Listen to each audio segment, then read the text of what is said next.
Istilah turun gunung pada awalnya sering digunakan untuk cerita silat, ketika seorang pendekar keluar dari tempatnya berguru, perguruan, untuk mengamalkan ilmu yang diperolehnya, tentu untuk menebar kebaikan, bukan keburukan. Turun gunung acap digunakan juga ketika seorang Linuwih memiliki kemampuan lebih keluar dari pertapaan, setelah sekian lama mengasingkan diri dari kehidupan duniawi. Dia turun gunung untuk sesuatu kepentingan yang lebih besar, sebut saja untuk menyelamatkan dunia. Istilah turun gunung acap digunakan juga untuk binatang buas seperti macan yang turun ke permukiman penduduk mencari makanan. Kenapa? Karena di tempatnya selama ini bermukim tak ada lagi makanan. Ekosistem tempat binatang itu terganggu akibat penambangan atau penebangan hutan. Kini, istilah turun gunung sering digunakan dalam lingkup kepentingan bisnis. Sebut saja para sesepuh perusahaan yang sudah sekian lama lengser dari urusan bisnis, merasa perlu kembali turun mengelola perusahaan. Turun gunung dilakukan untuk menyelamatkan perusahaan. Dalam konteks kehidupan kini, turun gunung identik dengan aktivitas yang dilakukan oleh tokoh berpengaruh, sesepuh atau setidaknya para senior. Mereka yang belakangan ini hanya memantau, melihat dan menyaksikan gerak langkah para juniornya, penerusnya. Karena sesuatu hal, sekarang mereka turun langsung ke lapangan, itulah turun gunung. Istilah ini pun sudah lazim diterapkan dalam berbagai aktivitas, tidak hanya bisnis, tapi juga komunitas, paguyuban, ormas, hingga parpol. Jelang hajatan pilpres, pilkada seperti sekarang ini, istilah turun gunung kerap mencuat, dengan tidak bermaksud memaknai tokoh yang turun gunung. Setidaknya turun gunung dilakukan karena adanya beberapa pertimbangan. Pertama, ada keraguan program kerja berjalan kurang optimal dan maksimal. Kedua, sebagai upaya penyelamatan usaha secara menyeluruh. Ketiga, ada target khusus yang hendak dicapai. Keempat, untuk memberi motivasi dan kepercayaan diri kepada mereka yang hendak dibantu. Kelima, menyadari beratnya persaingan yang akan dihadapi. Yang pasti, turun itu gerakan dari atas ke bawah, bergerak ke arah bawah, ke tempat yang lebih rendah dari tempat semula. Meski gerakan turun itu lebih ringan ketimbang naik gunung, tak berarti tanpa tantangan. Berjalan kaki memang tampak sebagai aktivitas yang sangat sederhana, akan tetapi ada teknik atau cara berjalan yang benar, tak terkecuali saat mendaki dan turun gunung. Tujuan penerapan teknik berjalan demikian adalah untuk menghemat tenaga, menghindari cedera, dan kenyamanan saat berjalan atau trekking. Ulasan berikut ini berasal dari uji coba atau pengalaman pribadi penulis sebagai pendaki gunung, ditambah inspirasi beragam trik berjalan yang diberikan oleh para praktisi dan pakar dari berbagai sumber. Pemanasan-pemanasan diperlukan agar otot panas, supaya siap diajak kerja keras seperti halnya pemanasan mesin mobil sebelum diajak berjalan. Otot yang masih dingin langsung diajak berjalan mendaki gunung akan rawan mengakibatkan cedera, kram, pernafasan berat, mudah terengah-engah, dan pada akhirnya akan menguras tenaga yang tidak perlu. Terlebih dahulu panaskan dan lemaskan semua otot yang terlibat dalam aktivitas pendakian gunung, mulai dari telapak kaki, jari kaki, persendian kaki, otot betis, otot paha, otot dan sendi pada pinggang, otot punggung, leher, dan kedua belah tangan. Setelah itu lompat-lompat untuk merangsang kinerja jantung dan otot kaki secara bersamaan.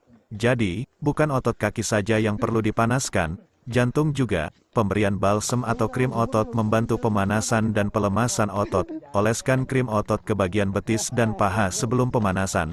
Pastikan setelah pemanasan langsung berjalan. Jangan istirahat lagi sehingga otot kembali dingin. Tahukah kamu, kalau kegiatan pendakian atau naik gunung pertama kali dilakukan oleh Antoine de Ville di Gunung Aigil pada tahun 1492 silam. Saat itu, Antoine diperintahkan oleh Charles ke-8 untuk mengukur skala gunung tersebut.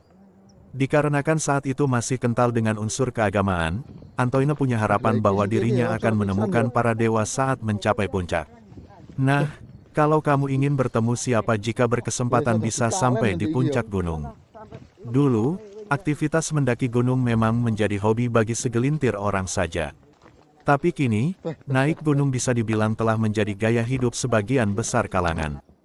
Kalau kamu tidak percaya, coba saja tengok Danau Ranukumbolo di kaki Gunung Semeru, Jawa Timur.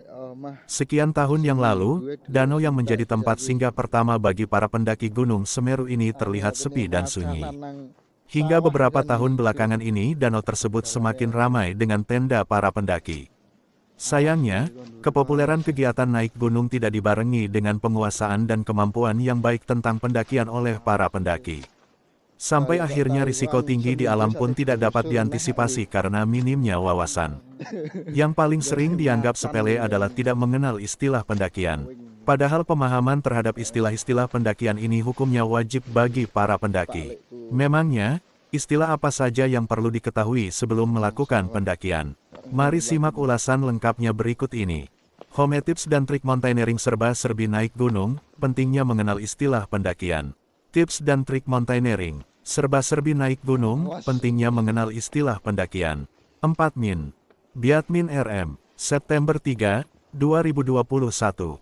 0-11.009. Tahukah kamu, kalau kegiatan pendakian atau naik gunung pertama kali dilakukan oleh Antoine de Ville di Gunung Aigil pada tahun 1492 silam. Saat itu, Antoine diperintahkan oleh Charles ke-8 untuk mengukur skala gunung tersebut.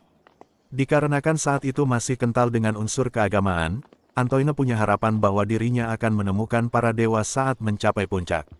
Nah, kalau kamu ingin bertemu siapa jika berkesempatan bisa sampai di puncak gunung? Dulu, aktivitas mendaki gunung memang menjadi hobi bagi segelintir orang saja. Tapi kini, naik gunung bisa dibilang telah menjadi gaya hidup sebagian besar kalangan. Kalau kamu tidak percaya, coba saja tengok Danau Ranukumbolo di kaki Gunung Semeru, Jawa Timur. Sekian tahun yang lalu, danau yang menjadi tempat singgah pertama bagi para pendaki Gunung Semeru ini terlihat sepi dan sunyi. Hingga beberapa tahun belakangan ini danau tersebut semakin ramai dengan tenda para pendaki. Sayangnya, kepopuleran kegiatan naik gunung tidak dibarengi dengan penguasaan dan kemampuan yang baik tentang pendakian oleh para pendaki. Sampai akhirnya risiko tinggi di alam pun tidak dapat diantisipasi karena minimnya wawasan. Yang paling sering dianggap sepele adalah tidak mengenal istilah pendakian. Padahal pemahaman terhadap istilah-istilah pendakian ini hukumnya wajib bagi para pendaki. Memangnya, istilah apa saja yang perlu diketahui sebelum melakukan pendakian? Mari simak ulasan lengkapnya berikut ini. Daftar isi HIDE, 1 hiking dan trekking, 2 mountaineering, 3 simaksi, 4 shelter dan pos, 5 runner, 6 leader dan sweeper, 7 hippo, 8 bivak, 9 TikTok, 10 porter, hiking dan trekking. Sebenarnya, istilah hiking memiliki arti berjalan kaki di alam bebas. Namun, para pendaki seringkali mengartikannya sebagai kegiatan mendaki gunung. Sementara trekking memiliki arti yang hampir sama dengan hiking, yaitu berjalan panjang dengan menggunakan kaki saat mendaki gunung. Tetapi biasanya istilah ini digunakan saat membahas perjalanan dari pos satu ke pos yang lainnya. Mountaineering, istilah pendakian selanjutnya adalah mountaineering, yaitu kegiatan mendaki gunung yang dilakukan dengan keahlian dan peralatan khusus yang